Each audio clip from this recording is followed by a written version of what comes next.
question 7 from the worksheet now. Just a quick question. Basically, Conal borrows 15,000. He wants to buy, I think it's a car, and he wants to pay that back in regular payments. I'll just call them A. He wants to pay that back in regular payments over 36 payments. And they're monthly payments, okay? And basically you're told that the monthly interest rate is 0.866%, which is, again, as a decimal, 0.00866 as a decimal. Okay, now what you have to think about here again is he's borrowing it now, he's going to pay it back in regular installments. So what we need is the future value, the present value of all of these payments, and the sum of all of these present values has to add up to 15,000. Okay, so he's paying that, but he's paying it in a month's time. This would otherwise have earned money. The bank who gave it to you or whoever gave it to you would have earned interest on it. So you can't just add these A's all up, multiply by 36 and say put it equal to 15,000, because you're paying them into the future. So effectively,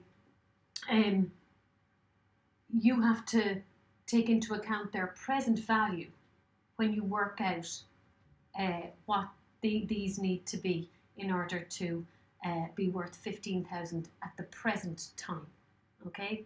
Because technically the bank could have invested that 15,000 for years and got more money out of it. So the present value of a payment of A in a month's time is A over 1 plus I. Now let me just clarify. I don't have the actual question with me, so I actually don't know if he's paying the A at the end of every time frame or at the start. If it's at the end of every time frame, then the present value of this A is A over 1 plus I, which is 1.00866. If the A is at the start, then the very first payment is just the A itself. The present value of the A is just the A because he's paying it right there. Okay? Going all the way down here, the last payment here is going to be A over 1.00866 to the power of 36 because it's over 36 months. If again it is at the start of each month, then you're going to have A, and your very last payment will be A over 1.00866 to the power of 35. It doesn't really matter at the end of the day, it doesn't come into the formula. Both geometric series have 36 terms, okay? This is just the series if the payments are at the start of the year. This is the series if the payments are at the end. The good news is, if you want to work out his monthly payments, this is the exact same as a mortgage. So taking out a loan of 15,000 is like taking out a mortgage of 15,000. And these are your repayments. So in your log tables, you have the formula that will allow you to get A from the log tables, okay? If the payments are at the end of the term.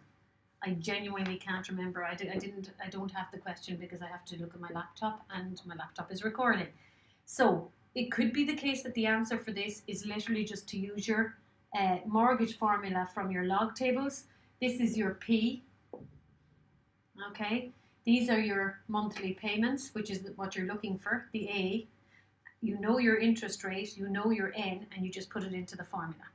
If that's not the case, and if he's paying them at the start of every month, then it's a different formula, so you won't be able to use the log tables. So I'm going to go through that, but it could just be the plain simple using the mortgage formula. So if it is this, that means then that the sum of this geometric series, Sn, has to be equal to 15,000. So the sum of this geometric series is A plus A over 1.00866 plus ... A over 1.00866 to the power of 35. 36 terms, so N is 36. your little a, your first term is a, and your R, your multiplier, is 1 over 1.00866. Okay, so the question may already have been answered, but if it isn't, we're going to work out that the value of Sn for that geometric series. Okay, and that's what has to be equal to the 15,000. So what's Sn? Sn is A times 1 minus r to the n over 1 minus r. Your Sn is 15,000, and 15,000 has to be equal to your A, oh yeah, the A is what we're looking for, A times 1 minus r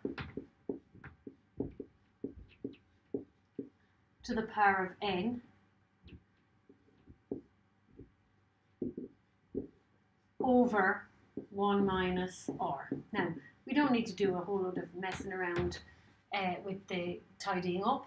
We just literally, let's work out A. So A will be equal to, multiply across by this, 15,000 multiplied by 1 minus 1 over 1.00866 over, so we've multiplied by that to get rid of the fraction, and now we need to divide by that, 1 minus 1 over 1.00866 to the power of 36.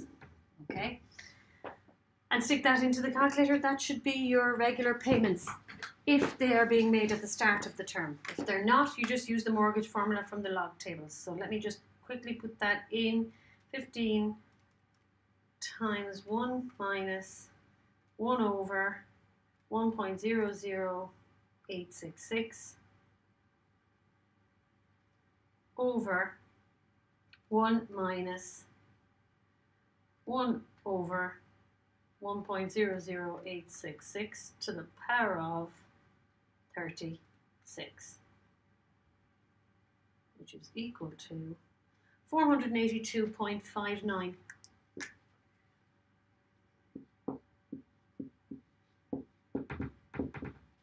Now, as I say, that might not be the answer. It might be just a simple case of using the mortgage formula. Okay? Either way, it's important to note a loan of 15,000 paying back in regular installments, that is your mortgage, exactly the same as getting out a mortgage.